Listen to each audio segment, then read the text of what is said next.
Assalamualaikum warahmatullahi wabarakatuh. Saya Muhammad Rizwan dari kelas 12 PS. Untuk memenuhi ujian madrasah PPKN, saya sajikan video mengenai permasalahan hukum di Indonesia yang mengancam pertahanan dan keamanan bangsa dan negara di bidang politik, di mana penyelesaiannya diadili dengan seadil-adilnya dalam peradilan Indonesia, di mana Pancasila dan Undang-Undang Dasar Negara Republik Indonesia tahun 1945 sebagai acuan dasarnya.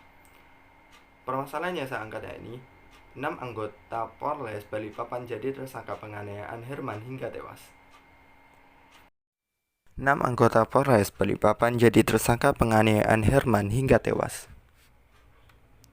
Proses pemeriksaan 6 anggota Polres Balikpapan yang terjerat kasus pidana penganiayaan dan sanksi kode etik atas tewasnya Herman masih berlangsung.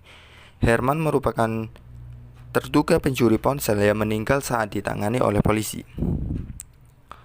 Kronologi cerita. Fatsur yang merupakan saksi mata. Fatsur menuturkan kejadiannya sudah berlalu 2 bulan. Pada malam 2 Desember 2020, Herman yang sedang beristirahat di rumahnya di kawasan Jalan Borobudur, Kelurahan Muara Rapa, dan tidak jauh dari Polsek Balikpapan Utara ditangani 3 orang tidak dikenal. Orang-orang ini meringkus Herman yang bertelanjang dada dan hanya bercelana pendek hitam dan membawanya ke mobil. Ani yang umur 23 tahun, sepupu Herman, yang semulanya masuk kamar mengambilkan pakaian, tidak sempat lagi menyerahkan baju karena mobil keburu pergi.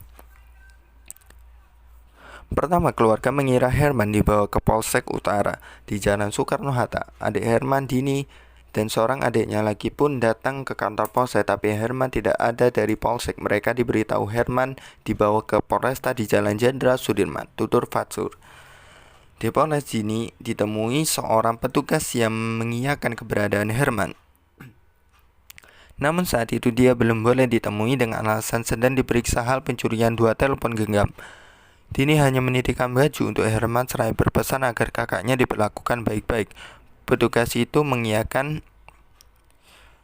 Besoknya 3 Desember 2020 ada yang telepon Dini mengabarkan Herman sudah meninggal. Dini diminta ke Polresta.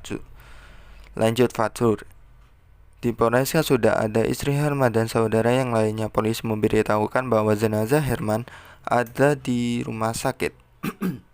Sebelumnya setelah makan, Herman buang air tidak muntah-muntah hingga balik-balik ke kamar kecil. Polisi pun segera membawanya ke rumah sakit Bayangkara, lebih kurang 2 km saran Polresta.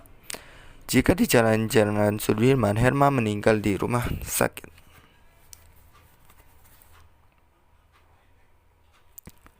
Setelah berdebat hingga dini hari Jumat 4 Desember 2020, polisi akhirnya menjanjikan mengantar jenazah Herman pukul 8 pagi. Ketika tiba, jenazah Herman sudah dikafankan dan dibungkus plastik bening. Ketika keluarga membuka plastik dan kafan tersebut, ada darah menetes dari telinga kiri jenazah. Dari video yang diperlihatkan keluarga saat kafan jenazah dibuka, terlihat kedua tangan Herman yang bersengkap seperti sikap orang sholat. Namun telapak tangan dan jarinya lunglai menghadap ke bawah, bagian rusuknya juga kelihatan menonjol. Ada luka lebam dari paha sampai jari kiri, jari kaki, juga di bagian punggung ada banyak luka gores, tutur Fatur. Setelah Jumat 4/12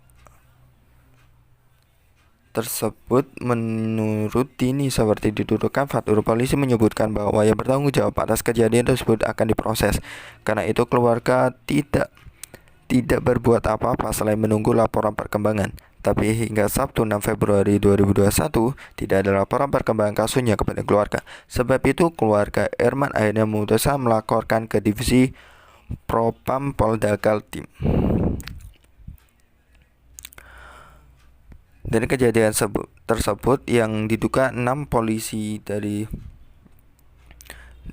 kasus penganiayaan Herman, dasar hukum yang dikenakan yakni Peraturan Kapolri Nomor 14 2011 Pasal 7, Pasal 13 dan Pasal 14, yaitu menjalankan tugas secara profesional dan prosedural. Dasar hukum yang kedua yakni KUHP Pasal 351 Ayat 1. Penganiayaan diancam dengan pidana penjara paling lama 2 tahun 8 bulan atau pidana denda paling banyak Rp4.500. dan juga menyalahi Pancasila dari sila kelima, yaitu keadilan sosial bagi seluruh rakyat Indonesia. Kesimpulan dan saran. Hukum harus ditegakkan dengan seadil-adilnya. Meskipun seorang tersebut telah melakukan kesalahan ataupun kita benci pada orangnya, kita harus tetap bersikap adil dan bertindak sesuai peraturan yang ada. Sekian dari saya. Terima kasih dan wassalamualaikum warahmatullahi wabarakatuh.